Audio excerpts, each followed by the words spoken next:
السلام علیکم ورحمۃ اللہ وبرکاتہ۔ ناظرین، آج ہم آپ کے لیے ایک نیا واقعہ لے کر حاضر ہوئے ہیں جو کہ بہت ہی خوبصورت واقعہ ہے۔ یہ واقعہ حضرت سعد بن ربیع رضی اللہ تعالی عنہ حضور اکرم صلی اللہ علیہ وسلم کے تمام صحابہ اپنے مقام و مرتبہ و رع تقوی اور جانساری کے اعتبار سے اپنی مثال آپ ہیں۔ کسی ایک صحابی کا کسی دوسرے صحابی کی خدمات کے ساتھ موازنہ اور مقابلہ ناممکن ہے اور نہ ہی مناسب۔ حضور اکرم صلی اللہ علیہ وسلم کا یہ فرمان ان کی شان بیان کرنے کے لیے کافی ہے کہ میرے تمام صحابہ ستاروں کی مانند ہے، ان میں سے تم جس کی بھی اطاعت کرو گے فلاح پاؤ گے۔ سرکار دو عالم صلی اللہ علیہ وسلم کے انصاری صحابہ آقا دو عالم کے ساتھ محبت اور وفاداری میں ایک الگ پہچان رکھتے تھے۔ حضور اکرم صلی اللہ علیہ وسلم ہجرت کر کے مدینہ منورہ تشریف لائے تو صحابہ کرام نے دیداو دل فرش راہ کیے۔ ان ساری صحابہ کرام میں سے ایک ممتاز نام حضرت سعد بن ربیع رضی اللہ تعالی عنہ کا ہے، جنہوں نے اپنی جانساری اور رسول خدا صلی اللہ علیہ وسلم کے ساتھ وفاداری کی وہ مثال قائم کی جس کا تذکرہ ہمیشہ تاریخ کی کتابوں میں ملتا رہے گا۔ حضرت سعد بن ربیع رضی اللہ تعالی عنہ کا تعلق قوف قبیلہ فرج سے تھا، مدینہ منورہ کے اکابرین میں شمار ہوتے تھے۔ بیعت عقبہ اول کے موقع پر آپ مشرف باسلام ہوئے اور حضور اکرم صلی اللہ علیہ وسلم نے ان کو اپنے قبیلے کا نقیب مقرر فرمایا۔ آپ بیعتی عقبہ ثانیہ میں شریک ہوئے اور حضور اکرم صلی اللہ علیہ وسلم کے ساتھ باہر اپنی وفاداری کا اظہار کیا۔ آپ ان معدود چند صحابہ کرام میں شامل تھے جن کو بیعت عقبہ اولا اور بیعت عقبہ ثانیہ دونوں میں حضور کی معیت اور بیعت کا شرف حاصل ہوا۔ حضرت سعد بن زبیر رضی اللہ تعالی عنہ نے مدینہ منورہ کے مالدار اور صاحب ثروت لوگوں میں شمار ہوتے تھے۔ صحابہ کرام کی طرح آپ کا پیشہ بھی تجارت تھا۔ اپنی جو دوست خواہ کی وجہ سے مدینہ منورہ اور گرد و نواح کے علاقوں میں اپنا ایک خاص مقام رکھتے تھے۔ غربائے مساکین کی مدد اور غلاموں کو آزاد کرانا نہ آپ کا معمول تھا، آپ اس نے صورت اور اس نے سیرت کا ایک مرکب ہے۔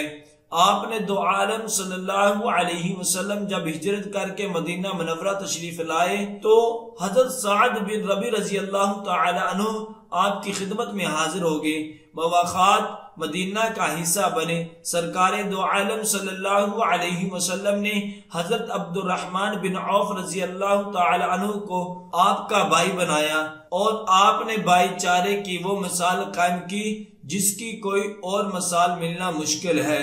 حضرت سعد بن ربیع رضی اللہ تعالی عنہ نے اپنی دینی بھائی عبد الرحمن بن عوف سے کہا کہ مکہ میں اپنا مال دو حصوں میں بانٹ دینا، ایک حصہ آپ رکھ لے دوسرا حصہ میں رکھ لیتا ہوں، یہاں تک کہ آپ نے ارشاد فرمایا کہ میری دو بیویاں ہیں، میں اپنی ایک بیوی کو طلاق دیتا ہوں، اسے تم نکاح کر لو۔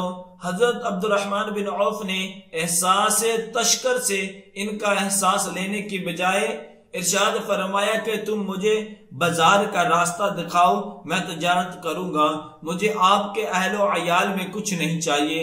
اللہ تعالیٰ آپ کے مال اور عیال میں برکت عطا فرمائے۔ مواخات مدینہ کا یہ فیض قیامت تک آنے والی امت مسلمہ اور انسانیت کے لیے ایک ایسی نظر بن گیا جس کی مثال رہتی دنیا تک مثال دی جاتی رہے گی۔ حضرت سعد بن ربیع رضی اللہ تعالی عنہ کو مدینہ منورہ کے ان چند لوگوں میں شامل تھے جن کو لکھنا پڑھنا آتا تھا۔ اس صلاحیت کی بنا پر وہ سرکار دو عالم صلی اللہ علیہ وسلم کے محبوب تھے۔ آپ کا تب رسول ہونے کا شرف بھی حاصل رہا۔ مہاجرین صحابہ کرام کو سرکار دو عالم صلی اللہ علیہ وسلم کے حکم پر لکھنے پڑھنے کی تعلیم دی۔ شہادت کے منصب پر فائز ہونے سے پہلے بارگاہ نبوت میں تحریر کے اکثر امور حضرت سعد کی زیر نگرانی سر انجام پاتے۔ حضور اکرم صلی اللہ علیہ وسلم کے ارشادات آپ تحریر فرماتے اور ان کو محفوظ کر کے لوگوں تک پہنچاتے۔ پورے عالم میں اس وقت پڑھے لکھے افراد کی تعداد انگلیوں پر گنی جا سکتی تھی۔ یہی وجہ تھی کہ مسلمانوں اور کفار کے تمام قبائل میں آپ کا یکساں احترام کیا جاتا تھا۔ حضرت سعد بن ربی رضی اللہ تعالی عنہ ایک جان باز سپاہی تھے۔ بہادری اور شاہ سواری میں اپنی مثال آپ تھے۔ غزوہ احد میں حضور اکرم صلی اللہ علیہ وسلم کے لشکر میں شامل تھے۔ مسلمانوں کے لشکر میں جب افراتفری مچی تو حضرت سعد ان لوگوں میں شامل تھے جو اپنے پاؤں پر جمے رہے اور دلیری سے کفار سے جنگ کی۔ شدید جنگ کے عالم میں آپ تلوار بازی کے جوہر دکھاتے رہے اور کفار کے سر قلم کرتے رہے۔ حضرت سعد بن ربی رضی اللہ تعالی عنہ رجز پڑھنے اور بھاگتے ہوئے لوگوں کو کہتے کہ اے لوگو، محمد رسول اللہ صلی اللہ علیہ وسلم زندہ ہیں، دشمن پر ٹوٹ پڑو اور ان کو واصل جہنم کرو۔ غزوہ احد میں حضرت سعد بن ربی نے شاہ سواری اور نیزہ زنی کے وہ مناظر دکھائے کہ کفار شدت رہ گئے۔ جس وقت آپ شہید ہوئے اس وقت آپ کے جسد اقدس پر نیزے کے 12 زخم تھے۔ موطا امام مالک میں ہے کہ سرکار دو عالم صلی اللہ علیہ وسلم نے جنگ کے اختتام پر فرمایا، کوئی سعد بن ربی کی خبر لاتا؟ ایک شخص نے کہا، میں جاتا ہوں۔ انہوں نے جا کر سناٹے میں آواز دی، سعد بن ربی کا نام پکارا لیکن جواب نہ ملا۔ قاصد نے کہا کہ مجھے محمد رسول اللہ صلی اللہ علیہ وسلم نے بھیجا ہے۔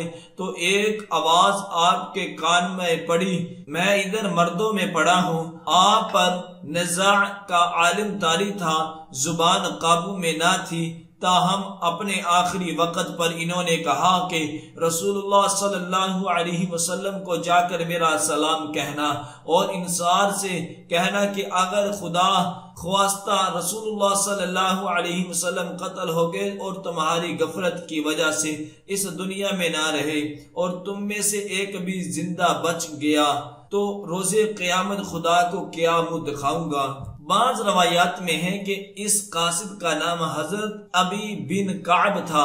آپ نے ان کی وصیت سنی، ان کی روح قفص عنصری سے پرواز کر گئی۔ وصیت کی یہ کلمات انہوں نے آن حضرت صلی اللہ علیہ وسلم کی بارگاہ میں پیش کیے۔ حضور نے ارشاد فرمایا، خدا سعد بن ربی پر رحم فرمائے، زندگی اور موت دونوں میں خدا اور رسول کی خیر خواہی مد نظری رہی۔ رسول اللہ صلی اللہ علیہ وسلم نے حضرت سعد بن ربی کے لیے خصوصی دعا فرمائی۔ غزوہ احد کے موقع پر ایک قبر میں دو اشخاص کو دفن کیا گیا تھا۔ حضرت سعد کو حضرت خارجہ بن زید بن ابی زبیر جو آپ کے چچا تھے ان کے ساتھ دفن کیا گیا۔ دعا ہے کہ اللہ تبارک و تعالی ہم سب کو ان کلمات پر عمل کرنے کی توفیق عطا فرمائے۔ صدق اللہ العظیم۔